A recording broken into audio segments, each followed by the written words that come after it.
Good afternoon. Welcome to another session of Growth Fridays. We are going to go ahead and get started. Thank you to all who are here. Majority of you are guests, or some of you are now family members already, because this is not the first time you're attending this particular session. I do want to continue welcoming you to future sessions every Friday at 12. Share with others. If I haven't met you yet, my name is Brenda Kasuva.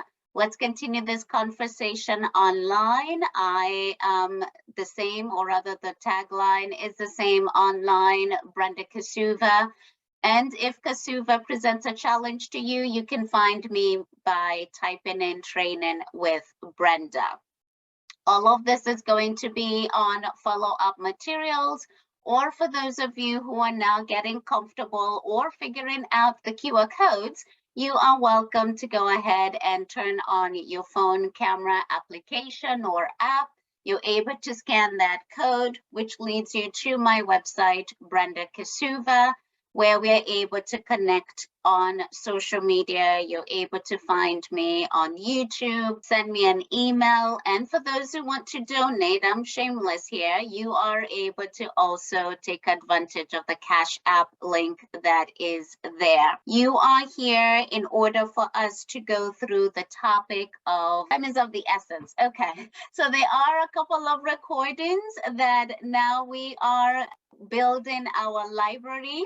We're building our library to where some of the recordings are now available for you to be able to access. You will find that on the website, brendakasuva.com, as well as YouTube. Go ahead and show support by subscribing. We also have plenty of videos there that you're able to engage in as well when you are looking for other topics that we might have covered that you might have missed. Time is of the essence. Let me get my track together. And what we're going to do is get into the conversation of maybe what you're already using works, but you might want to be looking on how you're going to enhance it a little bit. So when we're talking about time is of the essence, I start off with in Maryland. Other states do have it. Today we're going to focus for Maryland. We do have right on our contract, if you're using the Maryland REALTORS, or even if you're not, this is something that is part of our Brokers Act, that it will have that particular clause at the very beginning saying time is of the essence. And if I blow this up a little bit to where we go to see all the text of that particular clause, reads out time is of the essence of this contract. The failure of either the buyer or the seller not being able to do what they were supposed to do based on a prescribed date or within a prescribed date period, that person is going to be in default of this particular contract. Then what happens? The non-defaulting person, whether it's the buyer or the seller, will do what? Get a written notice to the person who defaulted based on the time frame. They are able to declare the contract null and void. However, it's going to be tackled separating the two conversations. The person who defaulted, meaning they didn't do what they were supposed to do within a specific time frame as agreed upon in the contract, that person is going to put, the person who didn't default is going to put the person who defaulted on notice in writing saying, sorry, you didn't perform by this time frame. We're going to eliminate or declare this contract void. So void is where we're canceling it out because you didn't do something that you promised to do in the contract. This is just going to terminate the obligation to perform on the contract. So moving a little bit slow here because we need to differentiate the two. So here, the person who defaulted is going to be put on notice, hey, you're no longer obligated to perform on this contract. And we'll talk about the form that is applicable. The conversation of the deposit, if there was any. I know majority of you will have a deposit, but remember, deposit is not required. It's expected, but not required. A topic for another day. You can check it out on contract law. In such event, all deposits shall be dispersed according to paragraph 20. And when you go to paragraph 20, today we're not talking about all the paragraphs. You can go to paragraph 20 and read it at your own time. Let's talk about what are the actions that are going to follow. Your broker is always going to be the one that you check with, always. I have to put a disclaimer there that your broker is also going to be there to guide you. If the person that defaulted in terms of the time frame, again, there's no extension in place, there was maybe no communication, then this is the document we're going to use to the person who didn't do what they were supposed to do within that particular time frame. So I'll keep echoing that. So the unilateral is going to be used when we have time is of the essence being challenged. Notice here, it's only being signed by one side. So usually at the bottom on this document, you're not going to see buyer signature or seller signature. It's just being signed by one side to be given to the person who defaulted. And then we're done with the conversation on the obligation of the contract. The conversation of the deposit is separate, tackled with this particular document. So we have the release of the of the deposit, to where now we're going to iron out who's getting the deposit or who's getting it back, or is it being split? The conversation will be held in this particular document. In my experience, it's usually easier for you to get the release to be done, and then the deposit, sometimes there's a pause.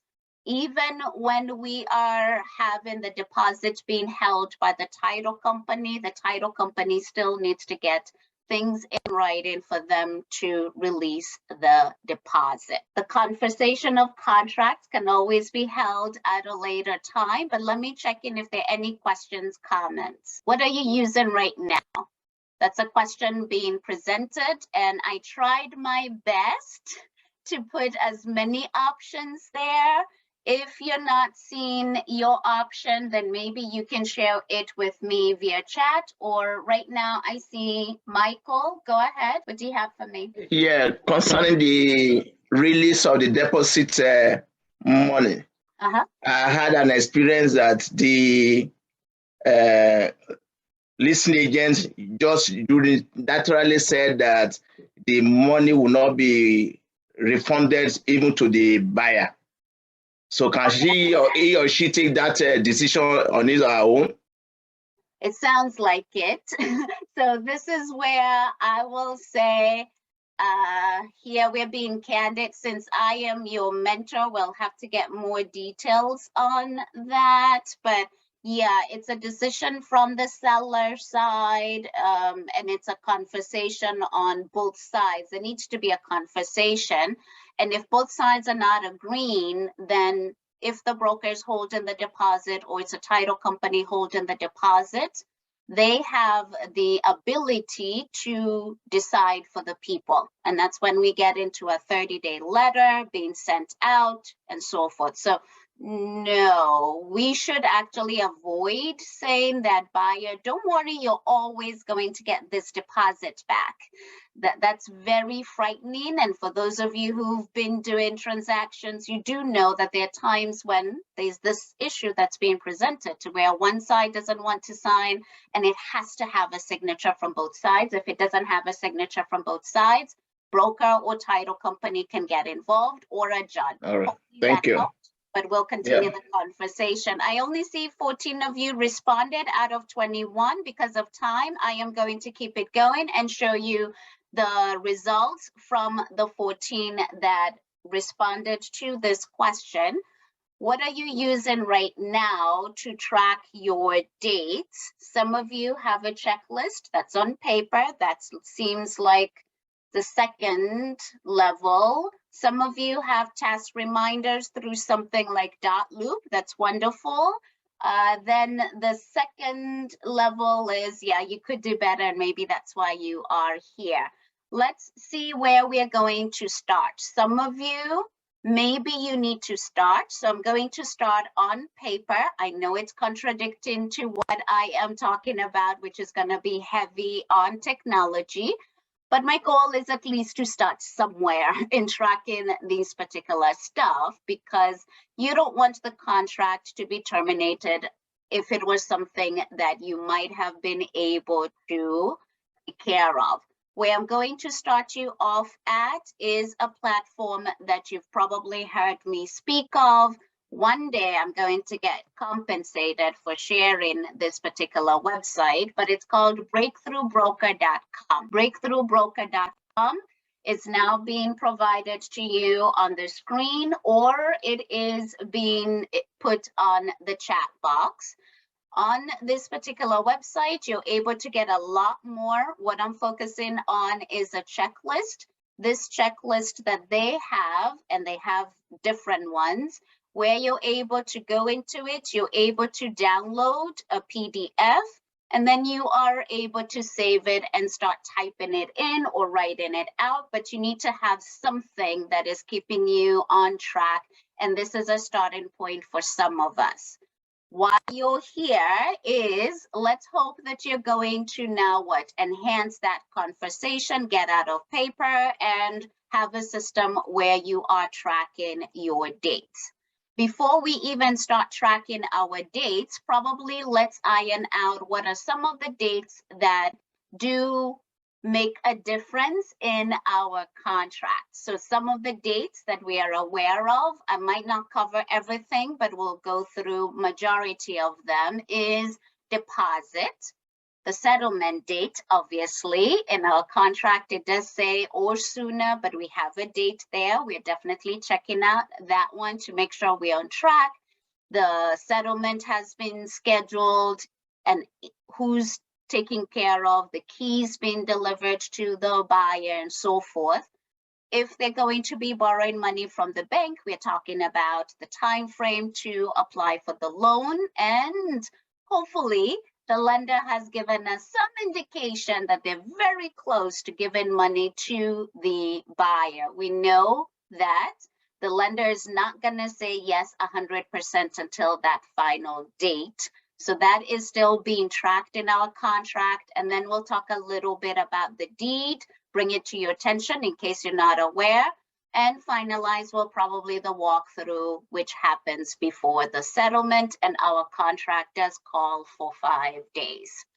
When we're talking about the deposit, in our Maryland REALTORS agreement, we now have the opportunity when we're talking about deposit in terms of tracking dates is, do you have the deposit check? It has been delivered, that's good. All we now need to check is probably put a 7-day window or maybe 5 in your tracking to check on what? Did the deposit money clear, especially when it's a personal check. When it's a cashier's check, the money is obviously there.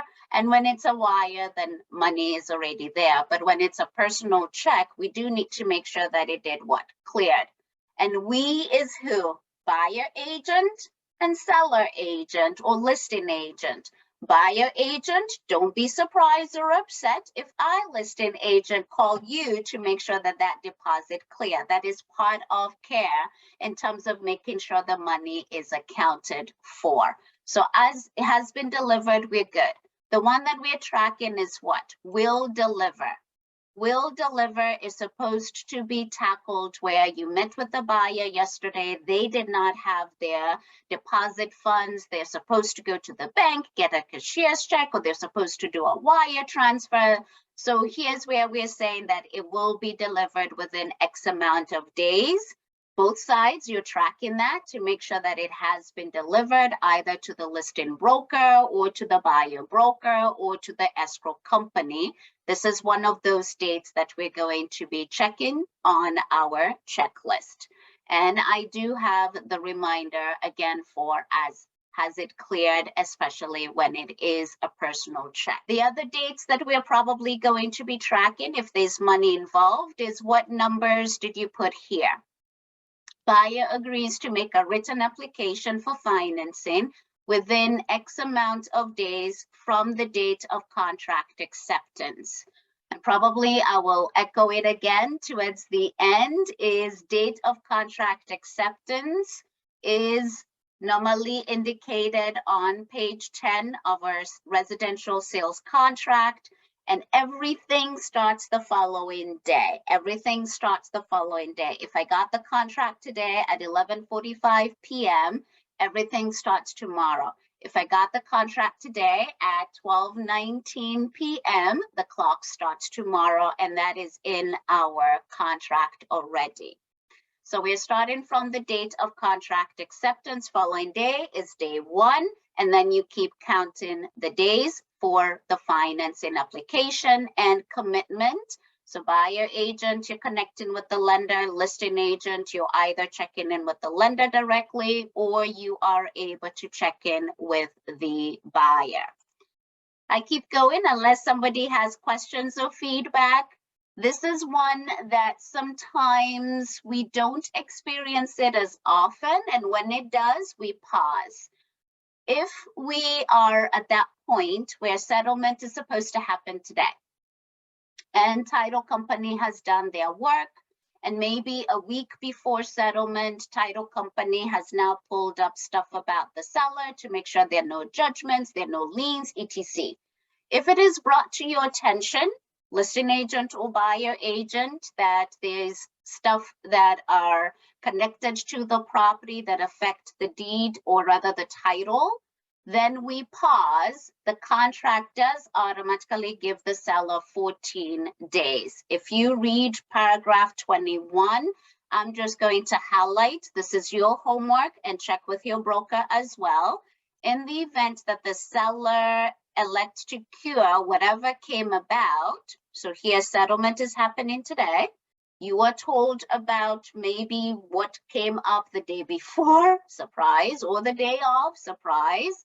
So here's where if the seller now is like, okay, what do I need to do? Who do I need to call? Where do I need to get the money from? If the seller decides that they are able to continue forward, date of contract acceptance is automatically extended for 14 days. Just keep note of that.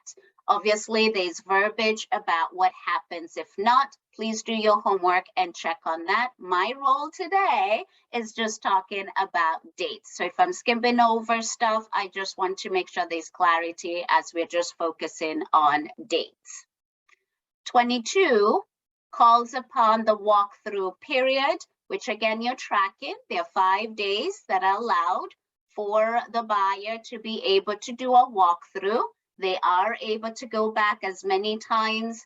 Buyer agent, make sure that you're still getting permission or you're given a heads up to the listing side that you are going to do the walkthrough. So that's within 5 days of the settlement. And that is also in the as-is addendum as well, if you're going to be using that. We then have the conversation of condo and or HOA. When we're talking about a property that could have additional restrictions or guidance in terms of what it is you're able to do, this is where we start getting state specific. So in Maryland, if it is a condo, the seller needs to provide the documents to the future owner, the buyer, for them to read through it and for them to decide whether they're okay with those rules or not. Seller's agent, buyer agent, you're confirming that these documents have been shared. The time frame is 15 days prior to closing. Buyer agent, listing agent, we are confirming that they are deciding to move forward or they're deciding against moving forward because they have 7 days to review those documents. Seller to provide within 15 days prior to closing the documents. Buyer to decide within 7 days once they receive those documents. All of these are in your agreement, and hopefully your manager, broker, and or mentor are making sure that we're keeping this on track. When we have a homeowners association, the time frame is also presented depending on what type of a homeowners association it is in terms of the amount. There's some where the documents need to be provided within 7 calendar days. And then there's some where it needs to be provided within 20 calendar days of the contract being accepted. We do need to make sure we are tracking this on behalf of our clients. Last one probably that I'll get into is inspections. If there are going to be any inspections, we know that we have the property inspection addendum. And here, please note whatever date you put in here, let's review, is the complete amount of days to have the home inspections done. You review the information with your clients and corresponds to the other side, the seller side. What are we doing? Are we asking seller for us to have these things repaired?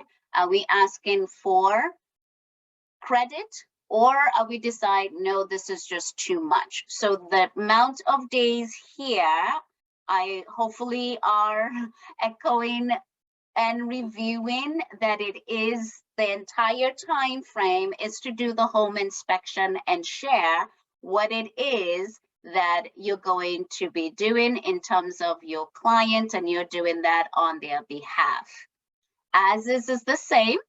We're going, whatever days are being put on here, then this is the time frame to complete all the inspections and decide, are we going to terminate or what is next? All of these days are what we are working on making sure that we track. So now let's get into the conversation of tracking some of these. And if there are any that I might have missed that you truly believe that we should talk about, please take the opportunity to do that. These were just some of them that do come up a lot that could cause us not to follow the time is of the essence. Now keep in mind, time is of the essence. All the person needs to do is that if we can show you did not do it within this time frame, then we have the unilateral release of the contract that would be filled out. So let's get into the tracking. The tracking starts off with, in our contract, I did mention this particular statement in our contract. How do we count the days? Now, when I say in our contract, please remember I'm referencing to the Maryland REALTORS one. If your broker isn't a member of Maryland REALTORS, then definitely your sales contract does have how the days are being calculated. It reads, as used in this contract, any addendum or addenda in terms of days, it shall be calendar days, and it shall start from 12 a.m. Eastern. So we're using Eastern's time zone. We're definitely using calendar days. And how it works is the last sentence there. If I clean this up a little bit, for the purposes of calculating days, the count of days shall begin on the day following the day upon which any act or notice is provided in the contract. If I got the document signed and initialed by all parties today, day one is tomorrow, and we're using Eastern time zone. We're starting off from the date of contract acceptance. So that is key for us to make sure we are all on the same page. Here's a squirrel moment or a sidetrack. Sometimes this is not filled out.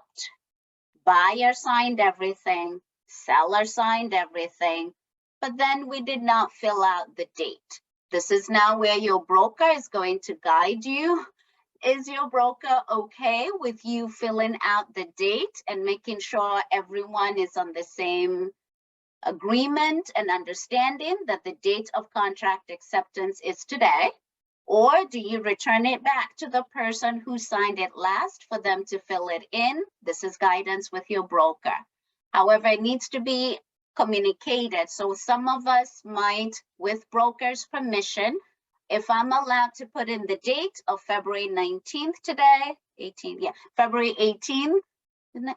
Citra. Okay, 18th or 19th today, then I'm going to send it to everyone and say, page 10 has a date, and we're all in agreement that the date of contract acceptance is today. So you can do that, but that's what we are starting off with our dates. Let's get to the technology side, where I'm going to give you some examples, and let me know, again, anything you want to add on. This is a learning opportunity for all of us. I start off with my favorite, Google Calendar. Go ahead, Stephanie. I just wanted to highlight that also says weekends and holidays count as days. Yes. Because sometimes agents will say to me, oh, you can't have a contract dated on Sunday, or, you know, we have to wait to start until Monday. No, all days count, right? Yes, yes, yes. It's interesting how, I guess, when you've been in the business for a while, you take some things for granted. You're correct. Yes. So it's every day, calendar day, weekend, holiday. Monday's a holiday. If you get a contract accepted on Monday, or rather on Sunday, Monday starts day one. So yes, thank you, Stephanie. Okay. So we now have the conversation of technology. And when we're talking about technology, then I start off with my favorite, which is Google Calendar. Usually it doesn't matter which calendar you're using. Some of you might be using your Apple product calendar. I think it's called iCalendar. Some of you might be comfortable with Outlook. Wonderful. Some of you might be comfortable with Yahoo and so forth. So all of them have the same premise in terms of you start off with what is it that you're trying to track. What I am presenting to you is where I am doing this for myself, and I am also engaging my clients. Here is where I am presenting it from the listing side. So I was the listing agent in this particular scenario that we're talking about.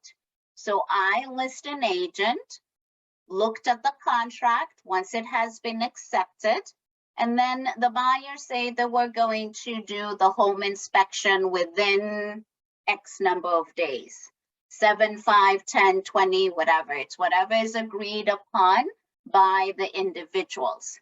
So then I list an agent, put it in my calendar that we need to have completed the home inspection by this date. Now keep in mind, from my mindset, I don't know yet when the home inspection is going to be, because the buyer agent and the buyer are going to be taking care of that. Here, all I am doing is, for the purposes of time is of the essence, I'm putting in a marker that, hey, we need to have completed the home inspection by this date. Dear seller, the buyer should have done the home inspection by this date. Dear seller, the buyer should have communicated to us what is the next step by this date. So that's what I am doing as the listing agent. You're doing the same thing on the other side. You could, again, you're starting a template. Specifics can come later. Here, we're just making sure that we don't fall short. And hopefully, if we need to get an extension, we're getting reminders from our calendar if you're going to be using the calendar version.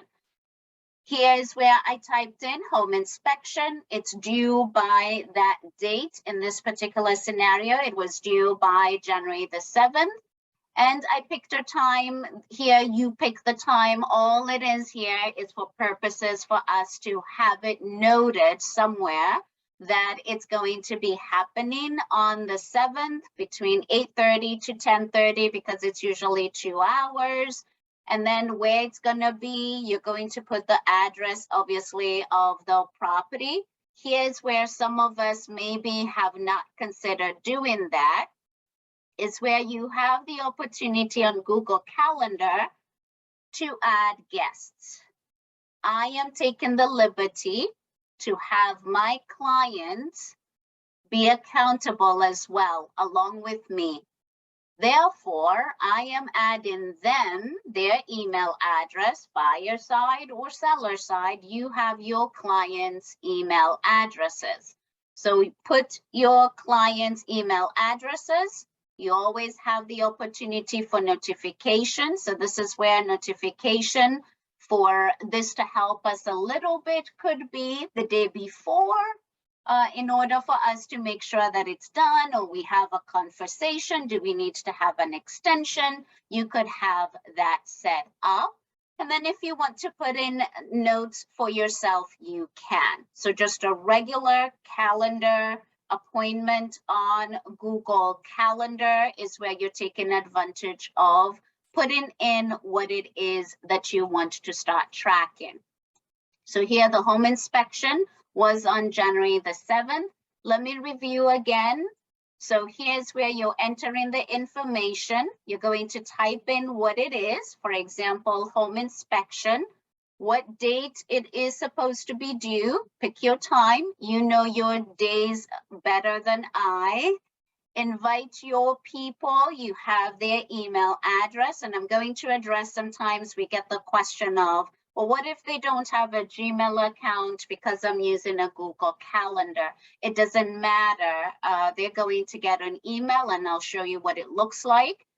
Entering the address, most likely for majority of yours are going to be the property address, except what? The settlement.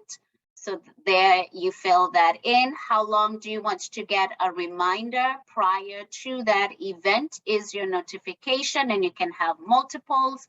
And then we finished off with a couple of notes for yourself. This is what it kind of looked like. So this is what I did. The home inspection is due by today at 4. I just picked 4, put in the email addresses where it's going to be as an example. And then once I hit save, then I'm going to get this reminder telling me, hey, Brenda, do you want to send them an invitation? Yes, I do. So I hit send. If I make any changes, it's going to ask me, do you want to send this update to your client, and maybe put in a note as to what changed? This is maybe if now you have a specific time frame, a specific date, you can do that. Or if now things have been extended, you are able to accomplish that with that task here. So I'm going to send it to them, and then this is what they get. I used Microsoft email live.com.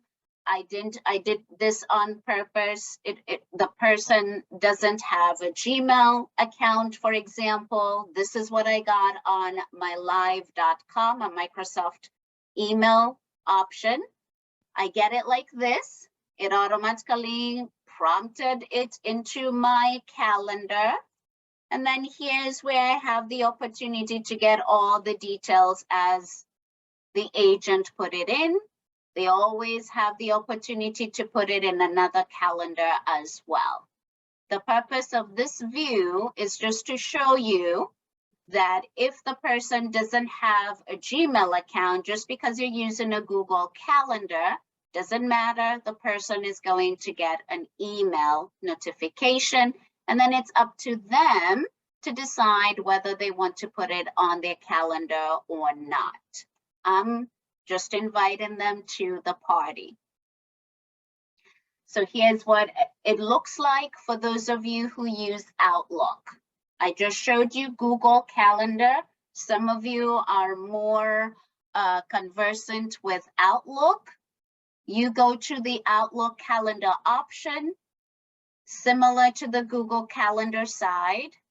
We're going to set up an appointment with the topic. Appointment is meaning you're tracking your days, your dates, And then the same spot where we were inviting guests, Outlook just says invite attendees. This is where you're going to put your client's email addresses. So I've entered their email address as you're seeing here as an example. You can add many people as you would like.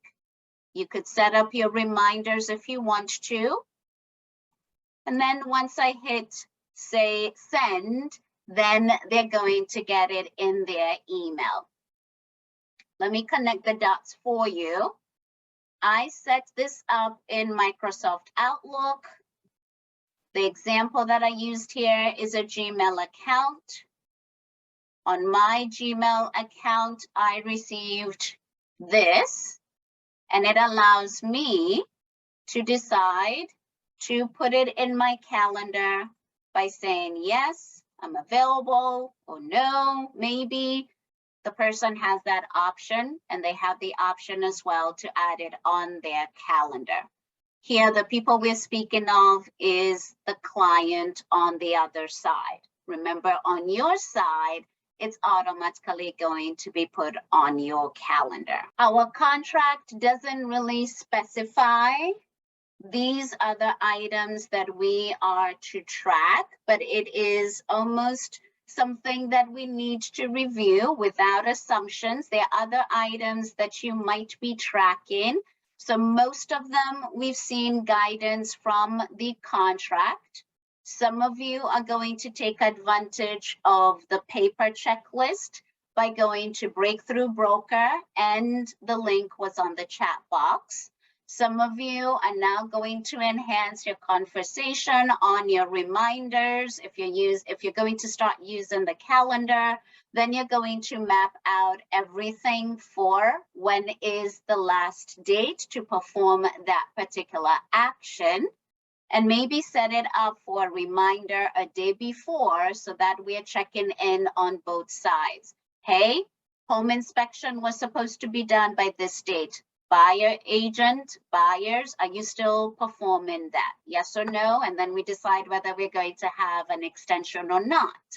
So we have the contract guiding us with inspections, with financing, with what else? The walkthrough. So we have those, and then we have the others, which are normally going to be if it has a condo or HOA restriction. Other items that I still need to probably present, again here without assumption, is when the buyer is going to do financing and they're going to apply for the loan. In our contract, we said, hey, buyers are going to do financing application within this amount of days. Let's say 3 days, 5 days, 1 day, 10 days, etc. Once they make that application, then they're going to get the loan estimate. And the loan estimate is the one, like the word sounds, an estimate of figures that the buyer should expect at closing. A couple things might change. So here's where we are addressing, once they've made the application, the buyer is supposed to get a loan estimate, and that by law is within 3 days, 3 business days of them applying for that particular loan. So buyer agent, you're checking in with your buyer to make sure that they got that, so that they're very clear on what it is that they need to bring at settlement. Listing agent, you can also track that and just see, hey, did the buyer get their loan estimate, and are we still good to go? So this is coming from the lender side. Lender needs to give that to the consumer. The next thing we're going to be tracking, and this one is probably, maybe I should have put it in another color for emphasis, is the closing disclosure. When your buyer is getting financing, then 3 business days prior to closing, they need to sign the closing disclosure. The buyer needs to sign the closing disclosure. That last week, there's so many things happening that the buyers could easily think that I'm going to sleep on this and get it done tomorrow. I'm sure some of you have experienced this and can chime in. Buyer agent, listing agent, both sides, we need to remind that buyer that when you get that closing disclosure, dear buyer, it needs to be signed that day because the clock starts ticking from that date. And we need to close within 3 business days of that closing disclosure being signed. Let me scare you. What are the consequences, buyer, of you not signing that closing disclosure for us to settle within 3 business days? Is we cannot settle. What does that mean? You cannot get the keys to the house. What does that mean? If the seller cannot, maybe if they scheduled for a moving company, etc., that is impacted. So there's a lot of things running on. Dear buyer, you sign in that closing disclosure at least 3 business days prior to closing. Who's driving that particular car is the lender. So the lender is sending the closing disclosure to the buyer, and it needs to be signed within 3 business days. The others we need to definitely follow up on is the appraisal response. What happens if it doesn't match? The appraiser thought that the appraisal value is lower, is probably the concern, is lower than what the contract was agreed upon. There's certain time frames for the response, which is already put in writing. What are we going to do? Are we going to reduce the price? Are we going to pay the difference? Are we going to walk away? Those time frames need to be tracked as well, the appraisal response. If you're on the listing side and you are going to do an open house, probably track it for yourself. When you're going to offer that open house, a lot of us might think, come on, Brenda, how can I forget to schedule the open house and start marketing for it? You might be at that stage where you have a lot of listings and you might miss that. So here's where we're planting the seed that start training yourself to track everything, even the little stuff, because the open house does take a little bit of marketing for you to do ahead of time in order for you to make that successful. Let me see what else I might have missed in terms of the open houses or anything else I might have missed. Questions, feedback, comments. So her question is about the loan application. Chime in if I missed something.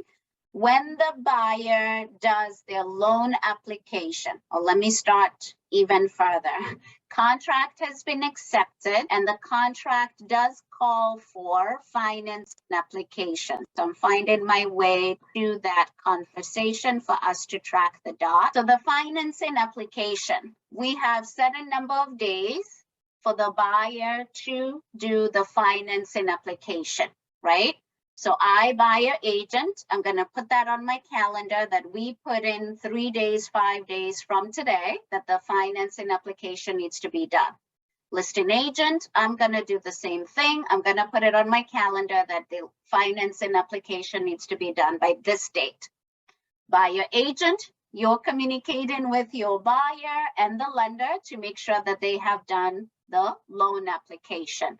Once you're told, yes, buyer Nicole made their financing application, then we need to track 3 business days. Within 3 business days, CFPB federal law does say that the lender needs to provide a loan estimate within 3 business days of the application. That is key as well. The buyer needs to receive that for them to have an idea as to what the costs are going to be. So that upfront, if there are any challenges, if they need to now do an alternate financing, or they now need to take advantage of a product, that is now communicated to the other side if it's going to impact the transaction, maybe having 2 appraisals, etc. So that's what I was referencing to in terms of the loan application side. Let me know if that helped, Don. Yes, that helps. I didn't realize there was a specific form or a trigger that the lender had to provide the estimate within a 3-day window. Yes, there isn't, how would That's I? required. That's a requirement after Yes. they do their application? Yes, that's part of since I know you, this is from love. This is back in 2015 when we had TRID come up with the close and disclosure. This came up the same time, to where with the close and disclosure, we know that the buyer needs to sign it within 3 business days of closing. This was also there. It's just maybe we don't do a good job of following that up. Okay, thank you. You're Mhm. welcome. Any others? I didn't know that they're required to give that within 3 days. Yes, A lot of them don't. yes. That's And it is good. because Yes, most of the time I take blame. We are the ones who don't follow up and point. Yes, right. yes. Thank you. Just like they don't do it, and here I'm being nice. If your friend or spouse is a lender, I'm being nice. Sometimes lenders don't listen to what it is that they're supposed to do, if that's a fair statement. Yes, This is Sheila. This woke me up also. So after the contract acceptance, yes, because always put a certain amount of days that they have to sit with the lender, mm-hmm. but regardless of that, within 3 days from the acceptance of the contract, the lender should have supplied them information. Is that what you're saying? No, here we are putting it in the contract, right? So Yes. let's assume here, just for conversation purposes, we Right. put Okay. in 5 days here, right? Correct. So in my calendar, I'm going to put in from today, and I count 5 days, and in my calendar appointments, I'm going to say financing application needs to have been done by Friday. Yes, so I put in that this is the last date that they need to have done their financing. Correct. Before Friday, buyer agent and buyer are in touch with the lender. So let's say the lender gets the loan application on Tuesday, and the lender communicates that, yes, Nicole, the buyer, submitted the application on Tuesday. So from Tuesday, we count 3 business days: Wednesday, Thursday, Friday. So now Saturday, we're checking in to make sure that Nicole got their loan estimate. Oh, okay. Yes, does that help? Definitely, yeah. Okay, good. Any others? Yes.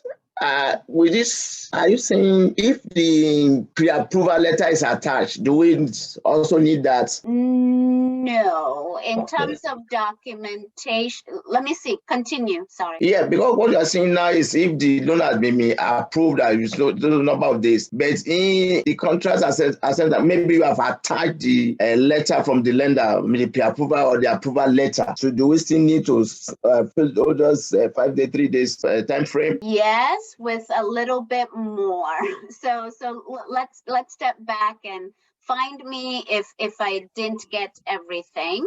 So Michael, you have a buyer that you've shown a house, and now you're writing an offer today, right? Mm-hmm. And Yes. you've already connected with Wells Fargo. You connected Yes. with Steve, and Steve at Wells Fargo presented to you a pre-approval letter saying Yes. that your buyer can go up to this amount, what type of loan, etc. Okay, Yes. so now you have presented that with the offer, then yes, when I am filling in the date, we're still going to put in how many days they are going to apply for the loan, and hopefully how many days the lender is going to have a financing commitment, which is normally very close to the settlement date. We're going to still fill this out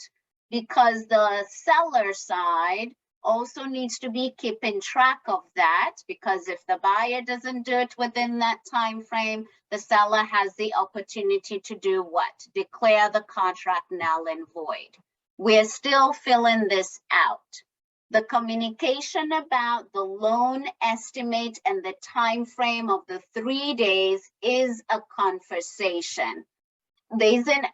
if the lender provides the buyer the loan estimate, wonderful. We're not going to present it to the other side. It's not a conversation for the seller to see. It's a conversation that we're following along on both sides to make sure this is accomplished. Does that help further? Yeah. Okay, that surprised me with that conversation. I'm glad I had it. I almost took it out in terms of the financing commitment. So thank you for keeping me on track on that one. Definitely continue this conversation online. Subscribe to our YouTube channel. It's Brenda Kasuva, and I will see you next Friday.